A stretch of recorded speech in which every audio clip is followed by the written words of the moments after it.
Penn State, I mean, what can I say? They handled SMU pretty thoroughly, 38-10. There's no need to overthink the room here. I was listening to a breakdown on this game, and they were breaking down like statistical profiles offensively, and I'm like, they got 2 pick sixes in the first half. Game over. That's it. SMU looked miserable, as I would if I were in that environment. Game over. Home field, weather, personnel, SMU had no shot in this game. Notice I did not say SMU didn't belong in the game. I said SMU had no shot in the game. It could be that you were where you were supposed to be, but you had no shot of winning. That is possible. I'll talk about that later. Penn State has a water slide to the semifinals. Remember someone said that? I believe it was me. And that's not breaking news. Anyone who looked at the bracket understood, wow, Penn State got a pretty favorable draw. I just said it out loud because they had me over on CBS doing some hits, and I said, what kind of idiot doesn't think this? That's rude. I'm sorry. If you didn't think it, you're not an idiot. I thought it was common sense that if you're the 6th seed, you lost your conference title game, and your draw is SMU and Boise, it gets no more favorable. Now, you could lose one of the games, and that's on you, but it gets no more favorable. So I got called disrespectful by quite a few people who deleted tweets yesterday about halftime of this game. But that's okay.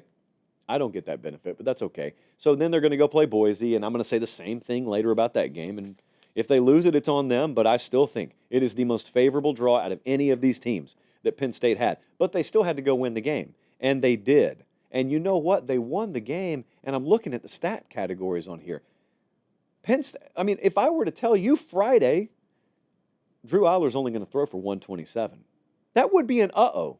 If I were to tell you Tyler Warren is only going to have 33 receiving yards, I'm concerned about that. They're only going to have one explosive pass in the entire game. That's not good. And yet they're up 28-0 at the half anyway. So, SMU, should they have been here? That's all I heard people talk about yesterday. They talked about it in the broadcast. Should SMU have been here? Yeah, they should have been there. But, Josh, they got blown out. I know. I saw the game, just like you did. What's your point? Well, my point is if they got blown out, they shouldn't have been here. Since when? So, who would you put there in their place? Like, who's supposed to be there? Oh, by the way, were you on record as saying they shouldn't have been there before the game happened? Now, some of you were. As I said the other day, if you were on record as saying they put the wrong teams in before the tournament started, then I may disagree with you, and I do. But that's okay. I'll respect that. What I will not respect is you're silent when the field gets set, and you wait to watch the games happen, and then you say, wrong team was in. No, that's not how that works. SMU had happened to them what will continue to happen and what has happened even in the 4-team era since the dawn of the playoff. They got blown out in the first round. That doesn't mean they weren't deserving of the spot. Well, they weren't one of the best teams, Josh. Well, are we putting best in? Are we putting most deserving?